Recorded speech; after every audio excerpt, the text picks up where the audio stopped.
Hi Libra, this is Tisch Aitken, and this is your monthly report for the month of April 2022. We begin the month with a stellium of planets in the fixed air sign of Aquarius. It is Aries season, which means the sun is transiting in the cardinal fire sign of Aries, and that's in your relationship sector, so bringing light and levity to your area of partnerships. Mercury, the planet of communication, is also transiting in Aries, bringing a lot of opportunity to network and socialize and meet people. And Chiron, the wounded healer, is also transiting in Aries, bringing healing with your relationships. But there are 5 points transiting in the fixed air sign of Aquarius, which is a fellow air sign. And we're in the new age of Aquarius and have been since December 20th of 2020. But as we begin the month of April, Vesta, which is an asteroid that represents hearth and home, is transiting in Aquarius. Mars, the planet of action and passion. Venus, the planet of love and partnering and the ruler of your sign. Juno, which is an asteroid that represents partnering. And Saturn, which is the architect of the zodiac, that represents how we structure things and how we commit and take accountability. And they're all transiting in your house of romance and creativity and love affairs, children, and self-expression. So a lot of focus on joy and love, and if you're single, a lot of energy around partnering and romance and fun. And Saturn's going to be in the sector of your house of romance until March 7th of next year. So if you're single, this is an excellent time to meet people, maybe in a more committed fashion, and it's also good for finding your inner muse. Now we also have a strong Piscean tone, and Jupiter and Neptune are both transiting in the mutable water sign of Pisces in your house of health and work and daily routine. Jupiter and Neptune have been dancing for a while. Jupiter is the ancient ruler of Pisces, the planet of vision, expansion, and the grand benefic. Neptune is the planet of dreams, imagination, spirituality, and delusion at times. But it's expanding this really heavy Neptunian energy that can feel like several planets are transiting in the sign of Pisces. And as we get, well, first of all, Jupiter and Neptune are going to meet up for the first time in over 165 years. That's a very historical pairing, very manifesting and healing and loving and romantic.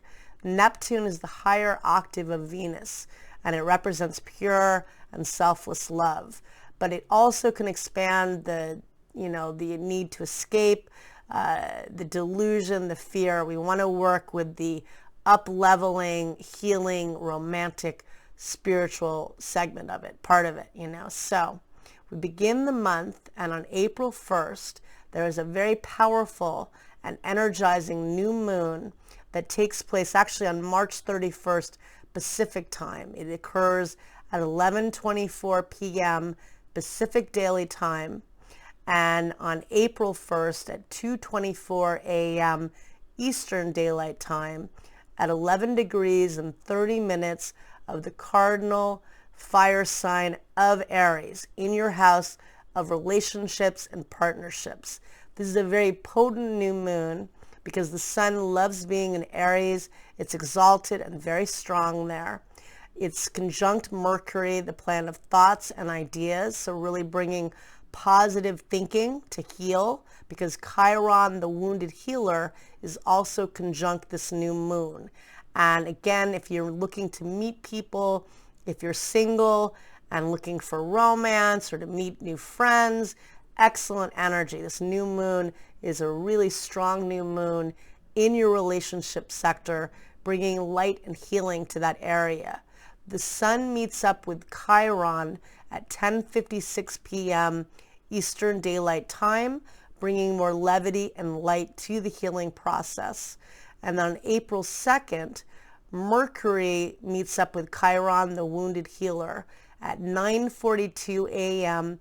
Eastern Daylight Time. Again, emphasis on positive thinking. The mind can achieve so much through positive reinforcement and manifesting, and it's a very manifesting month with that Jupiter-Neptune energy. And later in the month we will have 5 points transiting in Pisces. A lot of working with your dreams and imagination. And the Sun and Mercury also meet up on the day of the 2nd at 7:11 p.m.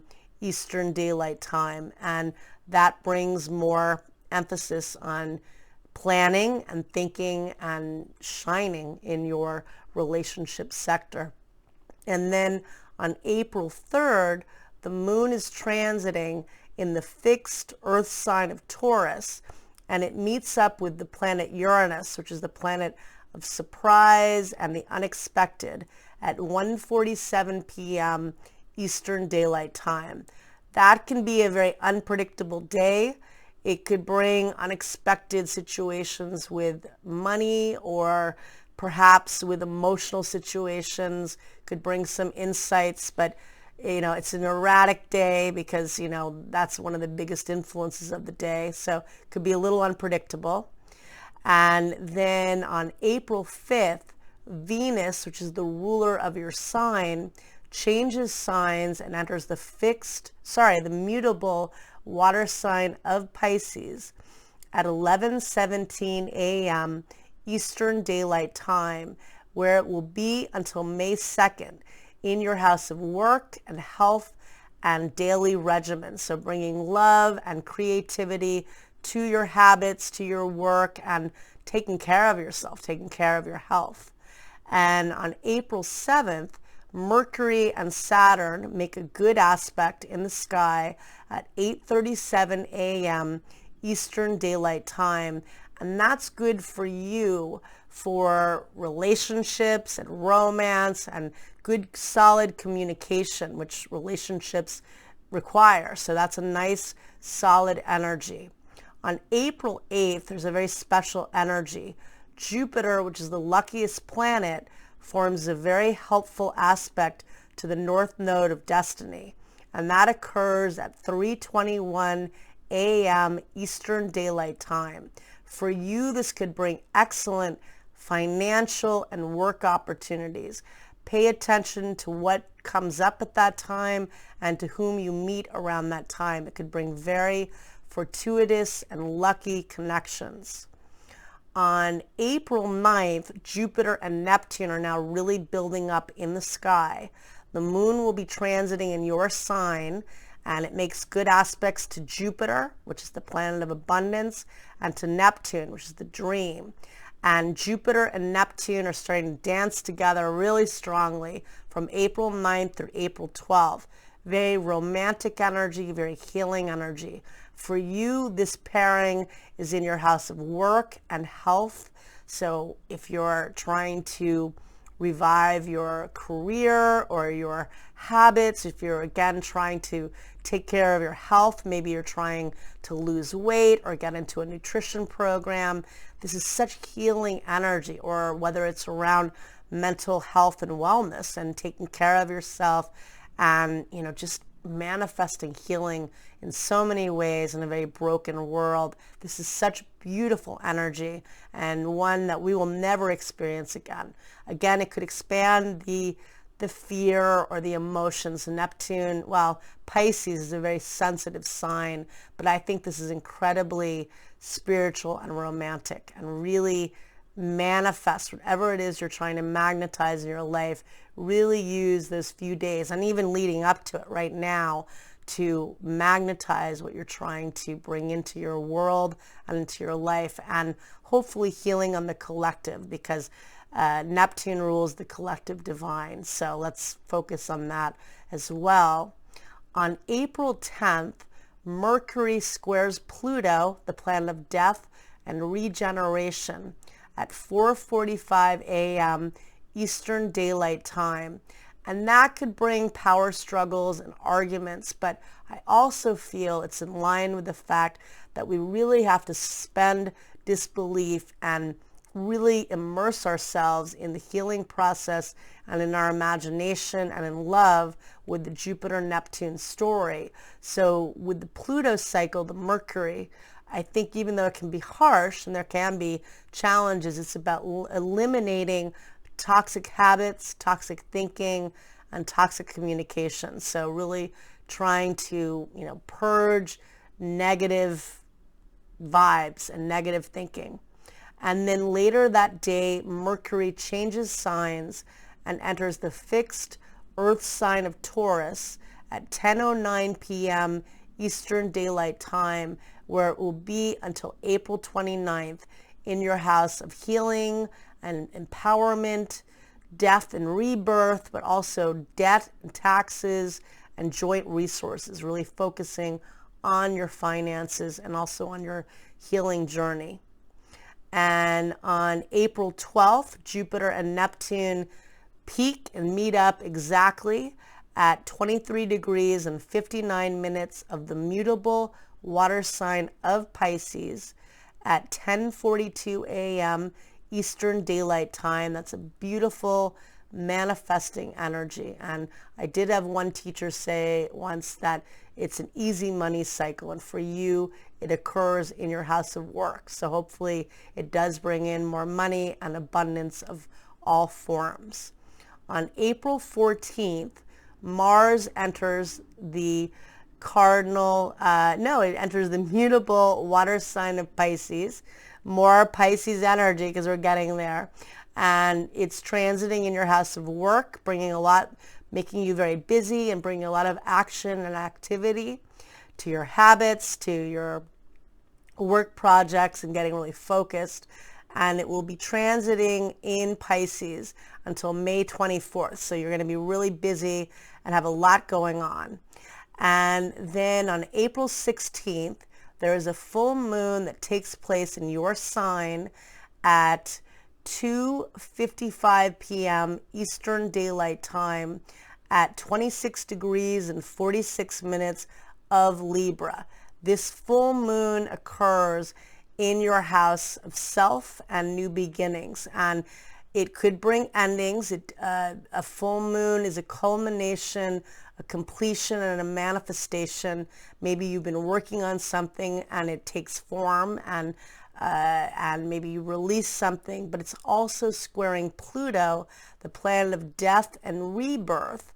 And in that case, that's affecting your Pluto's transiting in your house of home, family, and emotional foundation.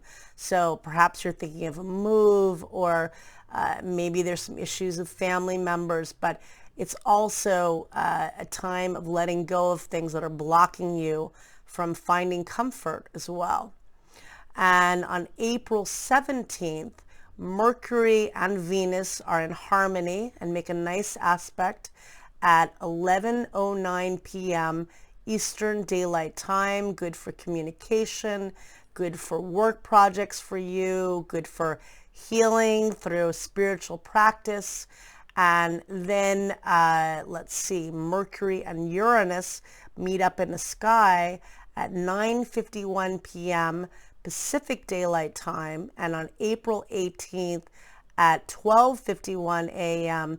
Eastern Daylight Time in your house of money and debt and taxes, as well as healing.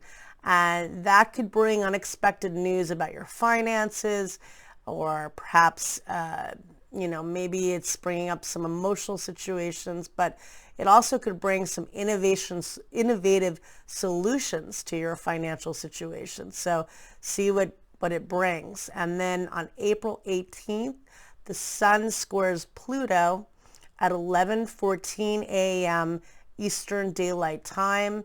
That could definitely bring power struggles. Lay low with that energy. Could be challenging with friends or with family members or relationships. We also have Venus and Uranus forming a harmonious aspect earlier that day at 3:15 a.m. Eastern Daylight Time. And that could help you to bring financial situation, positive financial opportunities and creativity. But realistically, that's going to be an intense day with Sun square Pluto. On April 19th, the Sun enters the fixed Earth sign of Taurus at 10:24 p.m. Eastern Daylight Time, where it will be until May 20th, lighting up your house of healing and empowerment and debt, so bringing light to dealing with difficult situations and healing in that area. And then on April 24th, Mercury squares Saturn, the planet of restrictions and blocks, at 8:05 a.m. Eastern, no, 9:50 a.m. Eastern Daylight Time. That could bring, delays, that could be challenging with finances or investments potentially. But later that day, Mercury forms a helpful aspect to Neptune at 6:37 p.m. Eastern Daylight Time, which could be helpful for work opportunities and for, bringing healing and bringing opportunities through manifesting and positive thinking, really magnetizing through your imagination. On April 26th, Mercury and Jupiter are in harmony and make a really nice aspect known as a sextile. That's an aspect of opportunity at 10:11 p.m. Eastern Daylight Time. Good for feeling optimistic, good for positive communication and thinking. And then on April 28th, Mercury forms a positive aspect to Pluto, the planet of transformation. And that is a very helpful aspect, and that occurs at 8:05 a.m. Eastern Daylight Time. That can bring very empowering thinking, and it is the day before Pluto stations retrograde on April 29th at 2:35 p.m. Eastern Daylight Time at 28 degrees and 36 minutes of the cardinal Earth sign of Capricorn. And this occurs in your house of home, family, real estate, and emotional foundation. We feel that energy 5 days before and 5 days after. Pluto is the planet of major beginnings and major endings. So there could be big moves, there could be big endings with family members. Maybe you're deciding to leave something. It could be very emotionally intense, and particularly so because it's the day before a partial solar eclipse that occurs on April 30th at 4:28 p.m. Eastern Daylight Time. And that's like a new moon on steroids. Definitely a time of new beginnings, usually. Although with eclipses, I find there can be major endings on solar eclipses and major beginnings on lunar eclipses. But it's a time of heightened activity. It can be heightened anxiety. There can be major changes in a split second. There can be news that changes your life forever. And it's like, it's an attempt to wake you up often. And the fact is, it's in Taurus at 14 degrees and 28 minutes of the fixed Earth sign of Taurus, and it's conjunct Uranus. And actually, it's 10 degrees and 28 minutes of Taurus. And it's conjunct Uranus, the Great Awakener. And that could bring unexpected news, that could bring situations with your finances, whatever you think it is, it will be something else. I'm doing this with a lot of Piscean energy right now with that Jupiter-Neptune. So, but it is a big deal. So we know the end of the month is going to be very illuminating. We are going to have 5 points transiting in Pisces, because also on April 20th, Juno, which is an asteroid that represents partnering, is also going to enter the mutable water sign of Pisces, where it will be until January 12th of 2023. So there'll be 5 points transiting in your house of work, habits, and routines. So really bringing a spiritual tone to your habits, creativity to your work, and love to your work. But knowing that the end of the month will be very intense, time to ground yourself and center yourself, because you like balance and harmony. Most of us do, but you're the sign of justice and harmony. And know that the ending part of the month may not be so fluid and balanced, but it might be illuminating, and it might be helpful to get you out of situations. And that Jupiter-Neptune is absolutely beautiful. So good luck, Libra, and thank you very much.